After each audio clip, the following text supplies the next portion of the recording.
Hello everyone, and today we are going to discuss about the chapter Sports and Nutrition of Physical Education for class 12th.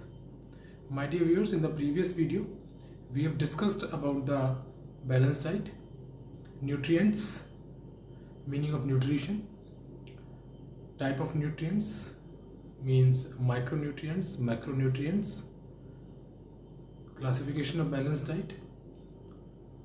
Then we have discussed about the components of balanced diet like carbohydrate, protein, fat, vitamins and minerals.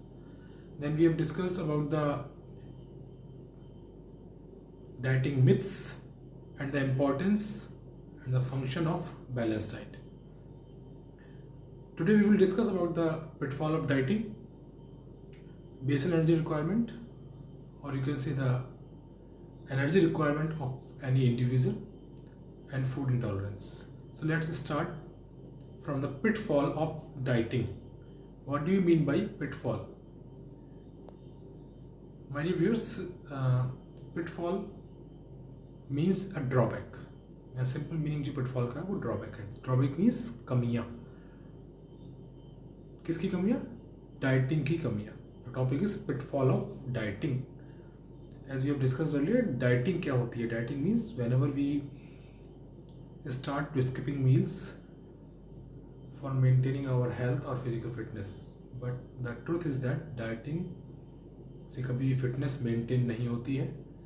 Fitness maintain करने के लिए physical workout करना ज़रूरी है.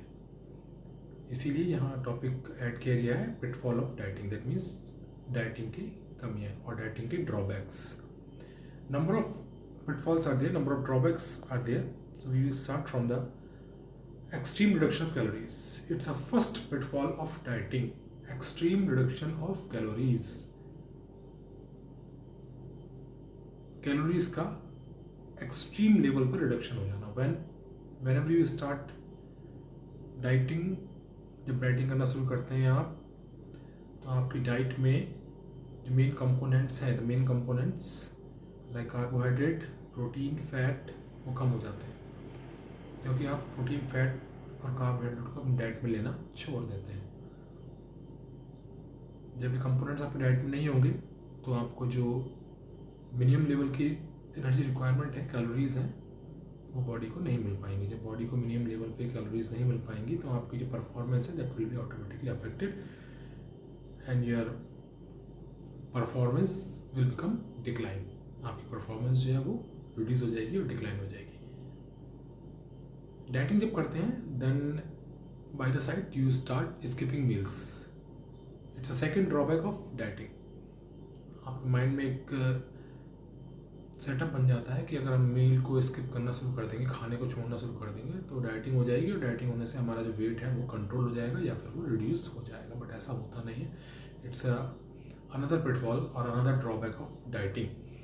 Dieting के कारण आप जो अपनी जो मेन बैलेंस डाइट है उसको ही स्किप करना शुरू कर देते हैं. जब उसको स्किप करते हैं तो आपकी बॉडी के अंदर जो बेसिक मिनिमम रिक्वायरमेंट है मिनरल्स की, विटामिन्स की, उसकी कमी होना शुरू हो जाती है. जब उसकी कमी होना शुरू होती है तो उसके प्रपोर्शन में ही कुछ डेफिशिएंसी डिजीज़ भी बॉडी के अंदर डेवलप होना शुरू कर जाती है जो आपको आफ्टर अ शॉर्ट टाइम और आफ्टर अ लॉन्ग टाइम दोनों कंडीशन में ही अफेक्टेड करती है. नेक्स्ट जो हमारा पिटफॉल है वो है लो एनर्जी डाइट. जब माइंड में डाइटिंग का भूत चढ़ जाता है, whenever you think that you have to lose your weight only through the dieting, सोच लेते हैं, डिसाइड कर लेते हैं, तो डाइट में एनर्जी के लेवल को कम कर देते हैं. फैट और कार्बोहाइड्रेट को लेना कम कर देते हैं. Whenever you reduce the fat and carbohydrate in your diet then automatically your energy level will become reduced. वो रिड्यूस हो जाता है आपका. जब एनर्जी लेवल रिड्यूस हो जाएगा तो आपकी जो परफॉर्म करने की कैपेबिलिटी है वो भी कम हो जाएगी. जब वो कम हो जाएगी तो आप लेथार्जिक हो जाएंगे, सुस्त हो जाएंगे, तो परफॉर्मेंस हर फील्ड में आपकी कम हो जाएगी और धीरे धीरे आप कुछ लाइफ स्टाइल डिजीजेस से भी अफेक्टेड हो जाएंगे. तो ये it's another pitfall of dieting, low energy diet, जो अटैक करती है आपको आपकी बॉडी को मेंटेन करने में या वेट को रिड्यूस करने में, जबकि वो ऐसा होता नहीं है. फिर again I am repeating this word that if you want to reduce the weight, if you want to maintain the weight, then you will have to go through only and only workout. Physical workout बहुत ज़रूरी है, साथ में balance diet ज़रूरी है। जब physical workout करते हैं बैलेंस डाइट के साथ, तभी अपनी बॉडी के वेट को मेंटेन कर सकते हैं। Next is no physical activity. Whenever your diet will be imbalance होगी, बैलेंस डाइट नहीं होगी, तो आपकी बॉडी का एनर्जी लेवल कैसा होगा, कम होगा, रिड्यूस होगा, बहुत ही कम होगा। जब रिड्यूस होगा, कम होगा, तो आप किसी फिजिकल एक्टिविटी को परफॉर्म करने के लिए सुटेबल नहीं होंगे, सुटेबल कंडीशन में नहीं होंगे। तो नई कंडीशन में होंगे तो फिजिकल एक्टिविटी भी नहीं करेंगे। And whenever you will not perform any kind of physical activity, तो आपकी सिस्टम जो है बॉडी का, आइदर द मस्कुलर सिस्टम और द स्केलेटल सिस्टम और the digestive system, specially these 3 systems will be affected.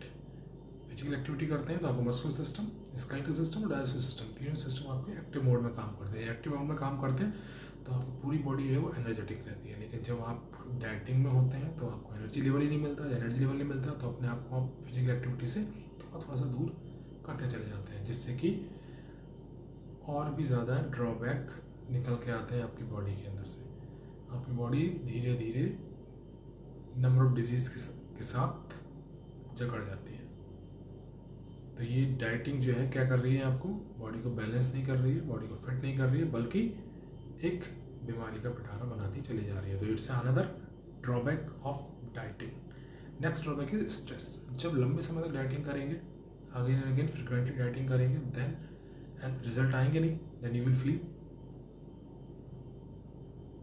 कैसा, स्ट्रेस फील करेंगे आप। और स्ट्रेस क्या होता है, what do you mean by stress? Stress mean uncomfortness, when you feel uncomfort, जब आप अच्छा फील नहीं करते, सही फील नहीं करते किसी भी कंडीशन में, उसे स्ट्रेस की कंडीशन कहते हैं।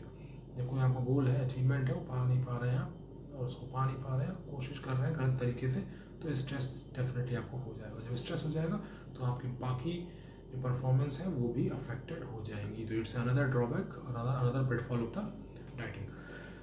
Next is slimming pills. Slimming pills जो है हमारा लेटेस्ट ट्रेडिशन में स्टार्ट हो गया है कि डाइटिंग की जगह हम क्या करें, स्लिमिंग पिल्स ले लेते हैं। तो very soon you will lose your wait, you think that you will lose your wait. होता क्या है कि स्लिमिंग पिल्स लेने से आपकी बॉडी के अंदर डिहाइड्रेशन बढ़ जाता है, वाटर का जो लेवल है वो कम हो जाता है। तो वाटर का लेवल कम होने से वेट जो है वो कम आता है जब आप वेट करते हैं, and you think that you are reducing the weight, but in fact condition क्या है, आपकी बॉडी के अंदर से वाटर का लेवल जो है वो कम हो गया है। और जब कुछ समय के बाद, after some time, again you will start take the normal meal, normal diet, तो आपका बॉडी वेट जो थोड़ा सा आपको लगा था कम हो गया, वो आपको उससे भी ज़्यादा प्रपोर्शन में बढ़ जाएगा। तो it's another pitfall of the dieting. तो never go for the slimming pills. Slimming pills are not the proper alternate for maintaining or for reducing your weight. So these are some pitfall of dieting. Next topic is the food intolerance. What do you mean by food intolerance? Intolerance word simply मैं आपको बता रहा होगा, सहने की क्षमता का ना होना। तो ऐसे कौन से फूड है जो आपकी बॉडी एक्सेप्ट नहीं करती है? तो food tolerance is a condition, in such kind of condition your body does not support, does not accept a particular food, और you can say particular amount of food. किसी particular amount of food को जब हमारी body जो है वो accept नहीं करती, हमारा सिस्टम, स्पेशली हमारा डाइजेस्टिव सिस्टम जो एक्सेप्ट नहीं करता, तो ऐसी कंडीशन को कहते हैं फूड इंटॉलरेंस। इनफैक्ट एक और वर्ड होता है फूड एलर्जी। तो फूड एलर्जी, फूड इंटॉलरेंस में हमेशा कन्फ्यूजन डेवलप हो जाता है, आप भी कन्फ्यूज होते हैं, बट ये दोनों से अलग वर्ड हैं। दोनों सिमिलरिटी है, दोनों के साथ फूड जुड़ा हुआ है, और डिसिमिलरिटी ये है कि इंटॉलरेंस में आपका जो सिस्टम है वो फूड को एक अमाउंट से ज़्यादा लेने पर एक्सेप्ट नहीं करता है। फूड एलर्जी में आप उसको किसी भी अमाउंट पर नहीं ले सकते। अगर ज़रा सा ही फूड आप अपने टंग पे भी रखेंगे, मुंह पे भी रखेंगे, तो आपको वॉमिटिंग फील होगी, या आपकी बॉडी उसे एक्सेप्ट बिल्कुल नहीं करेगी। और फूड इंटॉलरेंस कंडीशन के अंदर अगर आपने फूड ले लिया एक्सेसिव अमाउंट में, तो एक नॉर्मल अमाउंट जहाँ तक बॉडी एक्सेप्ट करती थी आपकी, उसके बाद के फूड को वो क्या करेगी, आप you will feel the nausea और वॉमिटिंग हो जाएगी, और वो फूड आप क्या करेंगे, उसको आप वॉमिट के थ्रू बाहर कर देंगे। तो ये फूड इंटॉलरेंस, डाइजेस्टिव सिस्टम जो है किसी फूड के अगेंस्ट अपना रेस्पॉन्स दिखा देता है, इसे हम कहते हैं फूड इंटॉलरेंस। नेक्स्ट टॉपिक आपका है energy requirement of individual. Energy requirement क्या है ये किसी भी इंडिविजुअल की इन अ सिंगल डे। देखिए ये जो एनर्जी रिक्वायरमेंट है ये हर किसी व्यक्ति को इसका पता भी होना ज़रूरी है, एंड इसके अकॉर्डिंग अपनी डाइट को बैलेंस करना भी ज़रूरी है. In fact energy requirement of individual is of two type. BER जिसे हम कहते हैं basal energy requirement, and the EER जिसे हम कहते हैं एक्स्ट्रा एनर्जी रिक्वायरमेंट. तो first of all we will discuss about the BER. क्या है, बहुत ही ईजी सा टॉपिक है. BER बेसल एनर्जी रिक्वायरमेंट, यानी बेसिकली कितनी एनर्जी की आपको रिक्वायरमेंट है इन अ सिंगल डे और इन अ 24 आवर्स. इसको कैलकुलेट करने का एक सिंपल सा फॉर्मूला है that we have shown on the screen. 1.3 calorie multiply body weight multiply 24 hours. अगर इस फॉर्मूले में अपने बॉडी वेट को आप पुट करते हैं तो एक वैल्यू निकल के आती है. इसकी जो यूनिट है वो कैलोरी में आती है. 1.3 को बॉडी वेट, सपोज आप you have 60 kg of weight, 1.3 multiply by 60 into 24. तो ये जो वैल्यू निकल के आएगी सपोज 2200 या 2400 कैलोरी. तो you must intake that particular number in a particular day और इन अ सिंगल डे.